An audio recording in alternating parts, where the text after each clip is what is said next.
പത്രങ്ങളിൽ വിവാഹ പരസ്യങ്ങൾ നൽകിയും പത്രങ്ങളിൽ കാണുന്ന വിവാഹ പരസ്യങ്ങളിലേക്ക് വിളിച്ചും സ്ത്രീകളുമായി ബന്ധം സ്ഥാപിച്ചാണ് സംഘം തട്ടിപ്പ് നടത്തിയിരുന്നത്. വിവാഹബന്ധം വേർപ്പെടുത്തിയ സ്ത്രീകളെയാണ് ഇവർ പ്രധാനമായും നോട്ടമിട്ടിരുന്നത്. ആദ്യം ഫോണിൽ സംസാരിച്ച് വലയിൽ വീഴ്ത്തി പീഡിപ്പിച്ച ശേഷം അവരുടെ സ്വർണവും പണവും മൊബൈലും തട്ടിയെടുക്കുകയാണ് ഇവരുടെ രീതി. പിന്നീട് ഉപയോഗിച്ചുകൊണ്ടിരുന്ന സിം കാർഡ് നശിപ്പിച്ചു കളയും. സുബൈർ, മുജീബ്, സദാശിവൻ, ഷാജി തുടങ്ങി പലയിടത്തും പല പേരിലാണ് ഇയാൾ അറിയപ്പെട്ടിരുന്നത്.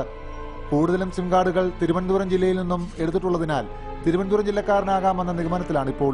തിരുവനന്തപുരത്തെ ഒരു കടയിൽ സിം കാർഡ് എടുക്കാൻ ചെന്നപ്പോൾ കടയിലെ CCTVയിൽ പതിഞ്ഞ ദൃശ്യങ്ങളാണ് പോലീസ് ഇപ്പോൾ പുറത്തുവിട്ടിരിക്കുന്നത്. വിവാഹ പരസ്യത്തിലൂടെ പരിചയപ്പെട്ട പത്തനാപുരംകാരിയെ കോട്ടയത്ത് വെച്ച് പീഡിപ്പിച്ച കേസിലാണ് വെസ്റ്റ് പോലീസ് അന്വേഷണം ആരംഭിച്ചത്.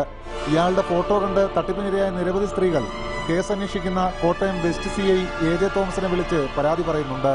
തിരുവനന്തപുരം മുതൽ കാസർഗോഡ് വരെ ഉള്ള നിരവധി പെൺകുട്ടികൾ ഇതിന്റെ എല്ലാം മോഡസ് എന്നാണ്. വിവാഹ പരസ്യം കണ്ടു വിളിക്കുക, അല്ലെങ്കിൽ വിവാഹത്തിന് പരസ്യം കൊടുക്കുക. ഈ രണ്ട് മെത്തേഡാണ് ഉപയോഗിക്കുന്നത്. പരസ്യം കൊടുത്തിട്ട് വിളിക്കുന്ന ആൾക്കാരെയും പരസ്യം കണ്ടു വിളിക്കുന്ന ആൾക്കാരെയും പിന്നെ മധുരമായ സംഭാഷണത്തിലൂടെ അയാൾക്ക് വലയിലാക്കാൻ വളരെ മിടുക്കനാണ്. അപ്പോൾ കഴിഞ്ഞ ദിവസങ്ങളിൽ മാധ്യമങ്ങളിലൂടെ ഈ വാർത്ത വന്നതിന് ശേഷം പലരും നമ്മളെ ബന്ധപ്പെട്ടിട്ടുണ്ട്, അതുപോലെ ചതിവിൽപ്പെട്ടിട്ടുണ്ട്. നാണക്കേടോർത്ത് പലരും രേഖാമൂലം പരാതി നൽകാൻ തയ്യാറാകുന്നില്ല. ഇയാളെക്കുറിച്ച് പോലീസ് അന്വേഷണം ആരംഭിച്ച ശേഷവും കോഴിക്കോട് ജില്ലയിൽ 2 സ്ത്രീകളെ ഇയാൾ വലയിൽ വീഴ്ത്തിയിരുന്നു. ഇയാളെയും സഹായിയെയും കുറിച്ച് എന്തെങ്കിലും വിവരം ലഭിക്കുന്നവർ 9497897072 എന്ന നമ്പറിൽ ബന്ധപ്പെടണമെന്ന് കോട്ടയം വെസ്റ്റ് പോലീസ് അറിയിച്ചു. റിപ്പോർട്ടർ, കോട്ടയം.